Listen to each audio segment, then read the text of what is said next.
NFL on EA Sports. Today's matchup features a couple of big targets who will be looking to get open in the middle of the field. It's the Jaguars going up against the Lions. With that, let's head up to Detroit as we say hello to our guys, Brandon Gaudin and Charles Davis. All right, Larry, EA Sports coverage of the NFL sends us to the state of Michigan as we are inside Ford Field in downtown Detroit. Straight ahead, we've got a good one on tap here between the Jacksonville Jaguars and the Detroit Lions. Hi again, everybody. Alongside my partner, Charles Davis, I'm Brandon Gaudin. And, Charles, we saw Larry focus on the tight end matchup in his open. You think it's one to watch, don't you?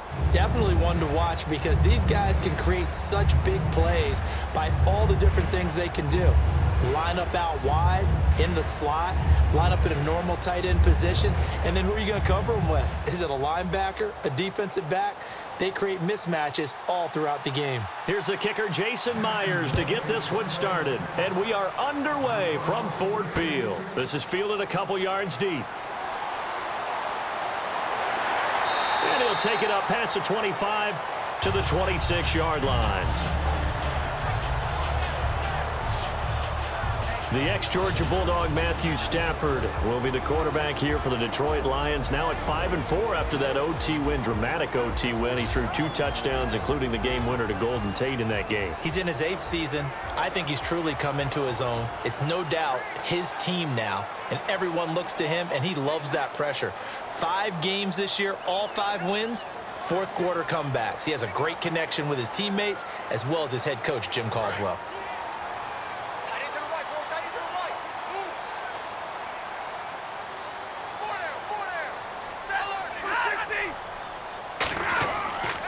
First down, Stafford here. The completion good. This is Eric Ebron. And he'll be taken down, but not before he gets into enemy territory. And they get 28 yards on that one. And it's good enough for a Detroit first down. Partner, it's a lot of fun watching the NFL now, isn't it? Because when the big fella runs routes, it used to be when we were kids, he'd run about 3 different routes, and that was it. Now he can run anything and catch the balls we just saw there.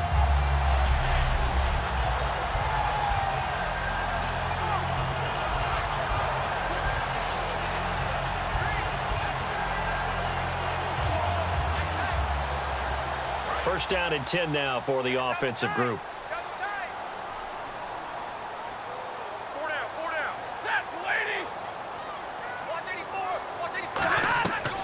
Now the Notre Dame man, this is Theo Riddick. Credit him with a 1-yard gain there to make it 2nd and 9. The Lions are 27th in the NFL in rushing, so it's been sparse at times. Theo Riddick this past week, 70 yards on 14 carries. He's really starting to blossom as a runner, and that's a little bit of a surprise because his reputation is 3rd down type back. Remember at Notre Dame, running back and receiver, he combined those skills very well in the NFL. But with Amir Abdullah out, someone has to pick up the slack, and that's what he's doing. This presentation of the NFL on EA Sports is brought to you by Snickers. You're off your game when you're hungry. Snickers satisfies. Here with Charles Davis, Brandon Gaudin, as the Lions are in possession of the football here to begin quarter number 2. They've got a 2nd and 9 to start things out.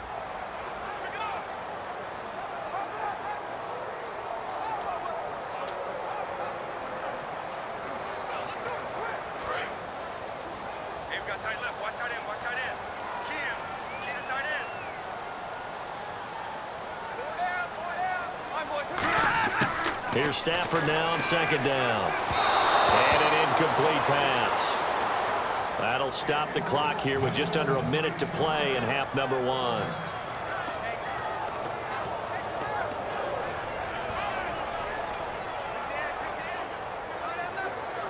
And the line to gain here is the 37 on 3rd down.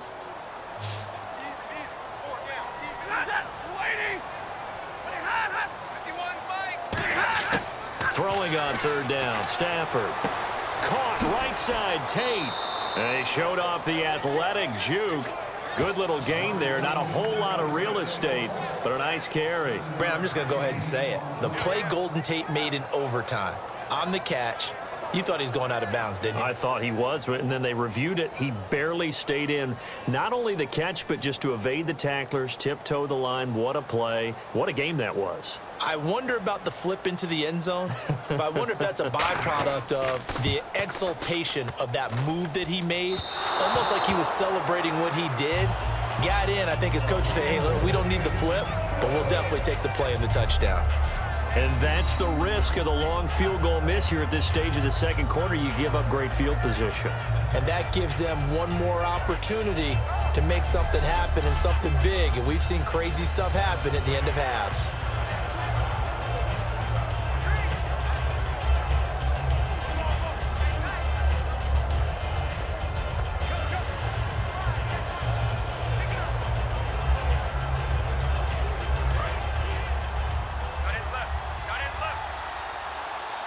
They come up in an empty set. 4 wide receivers, 1 tight end.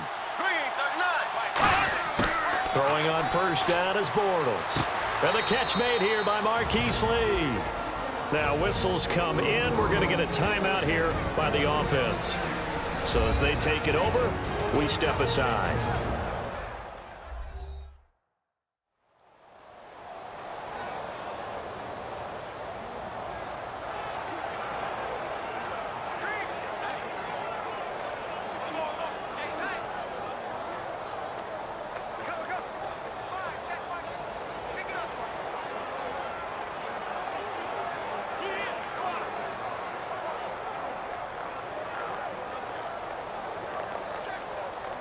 So on is Jason Myers. He's hit from as long as 58 in his career. So this will be spotted on the midfield logo. It's a 58-yard attempt. He had the distance, but it's no good. Wide to the right. So that would have been something from that distance, but to no avail. Comes up empty as we have reached the intermission. As we'll send you down to Orlando as we check in with Larry Ridley and our EA Sports Halftime Report. Larry? Thanks, guys, and welcome, everyone, to the EA Halftime Report. Let's take a look back at the scoreless first half of play. Defense has been the name of the game. It's not often you see a matchup where both sides can't find a way to get on the scoreboard. We'll have to see if the offense picks up in the second half. All right, let's do it. Here's a look at the first half highlights.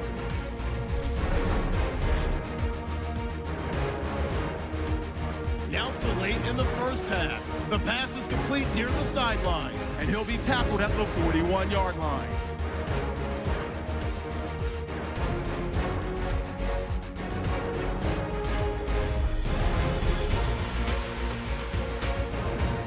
So that'll do it from here in Orlando. No points in this one yet, but we'll hand it back over to a man who's always on point. That's Brandon Guyton.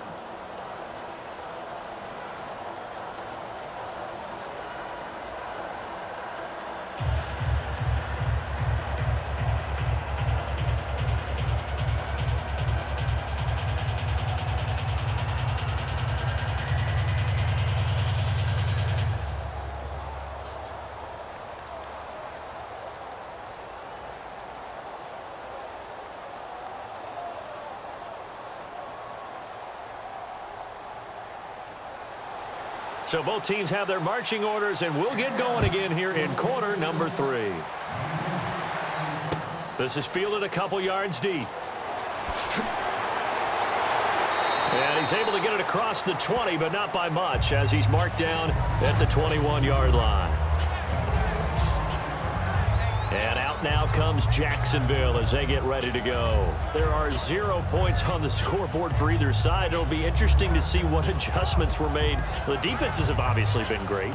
So if you like defense, this is a classic game. This is what you're looking for. But now you're trying to figure out how to gain any type of an advantage on offense. Is it through a big chunk play that they haven't seen before? Or is it just running your regular offense and running it better, trying to create an opportunity? We'll see which avenue they choose to go down. Now the former Jet running back. This is Chris Ivory. And he'll get this up over the 25 to the 26. 5 yards on the carry. Good pickup on first down. And that's exactly what you want on a first down run. Pick up 5 yards, bring up 2nd and 5. The defensive line, though, they've got to figure out a way to out-leverage the guys up front because the offensive line is winning at the point of attack.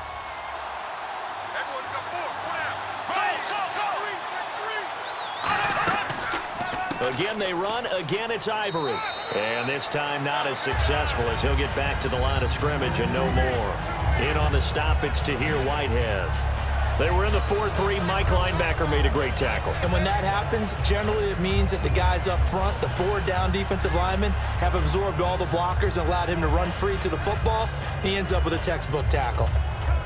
Try to get one more in here before the quarter breaks. So both teams scoreless here as we're through 3 quarters of play. We'll return with more after this. This is the NFL, and it's on EA Sports. Back now at Ford Field as we are just about set to go here in quarter number 4.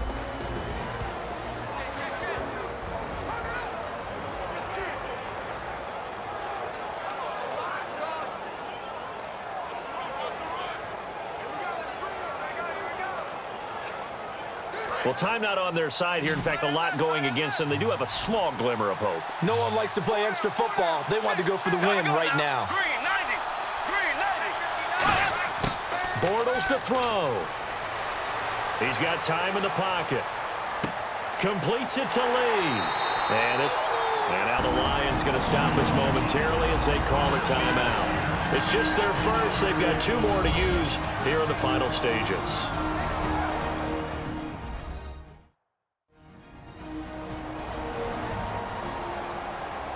And now following that timeout, the defense back out onto the field.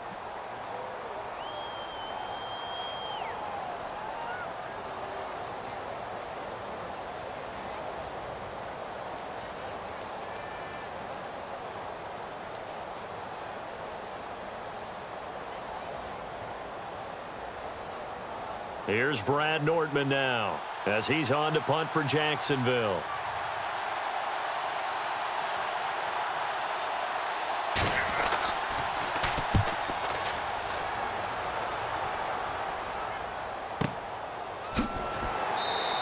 Great coverage there, holds him to a 2-yard return following a 50-yard punt. And the Lions will take over.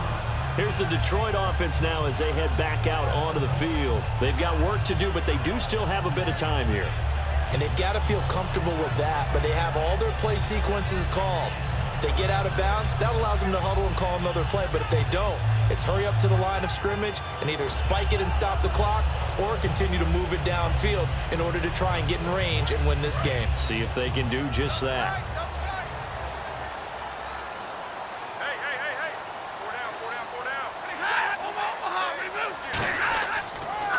On the ground, it's Reddick. And he's brought down. Now hold everything here. We're going to get a timeout by the offense. That'll leave them with just 1 remaining in this 4th quarter of play.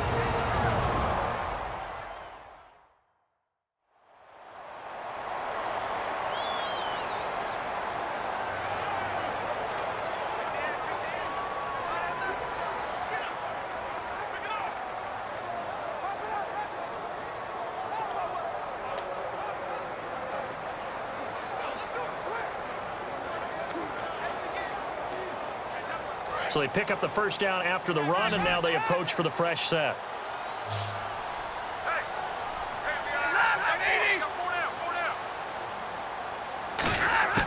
Now Stafford. Finding time. And seeing no options, he just tosses this one away incomplete. Now that'll bring up 2nd down.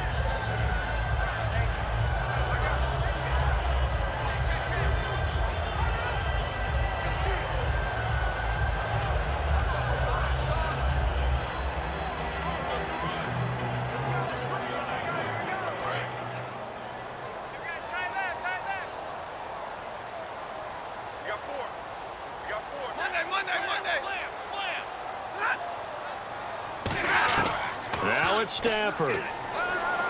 He's got time. And seeing nowhere to throw, he chucks this one away from harm. Incomplete. Now it's 3rd down. And right now I take my rudimentary kindergarten skills and draw where the tackle box would be, because that was close. I thought he was in the tackle box. He has to be very careful where he gets rid of the football from that spot. Yeah, they say there was a receiver in the area, though. Yeah. There's always a receiver in the area. Stafford. He hits Reddick underneath. Call it a gain of 3, and it'll be 4th down. One hallmark of good defenses is understanding the game, understanding positioning, and tackling immediately in the secondary after catches. I think we just saw that on display right there. Got to him before he ever had a chance to think about turning it upfield.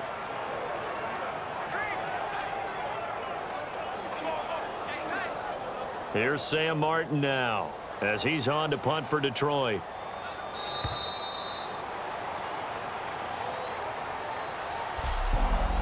Well, 4 quarters wasn't enough, my friend, and it turns out overtime is not enough. There's no PKs in American football, and this one is over dead even. Can you imagine the teams in their locker room now going back over this game, analyzing every play, each guy thinking, if I had done this on this play or that on that, who knows what could have happened? Because let's face it, a tie can be exciting to go through to get to overtime, but it's not satisfying for either one.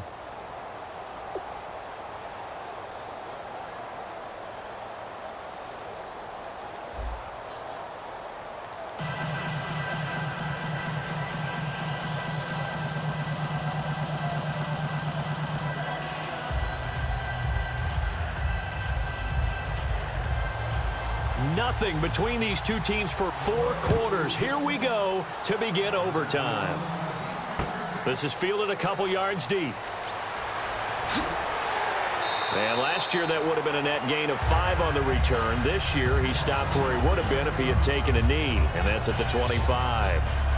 And out now comes Jacksonville as they get ready to go. They control their own destiny here. They have the football in overtime. Obviously, a touchdown would win it. And I think teams around the league are still adjusting to the idea of going downfield, scoring a touchdown wins the game, because they were used to just going downfield and trying to get in field goal range to win a game. Still having to make that transition. Let's face it now, the ones who are doing it best know they need to go down, attack, put the ball in the end zone, and not leave it up to a field goal and give the other team a chance. Yeah, as we said, they control their own destiny now. They start on the ground with Ivory. And some room to work. And he's brought down. Now whistles come in. We're going to get a timeout here by the offense. They'll be left with just 1 remaining here at OT.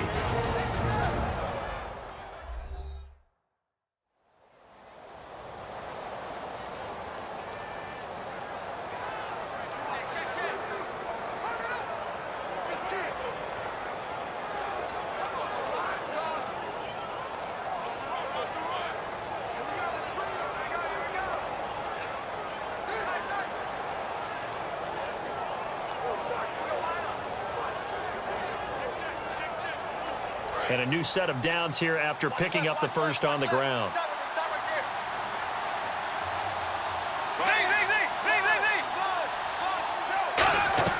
First throw of overtime for Bortles.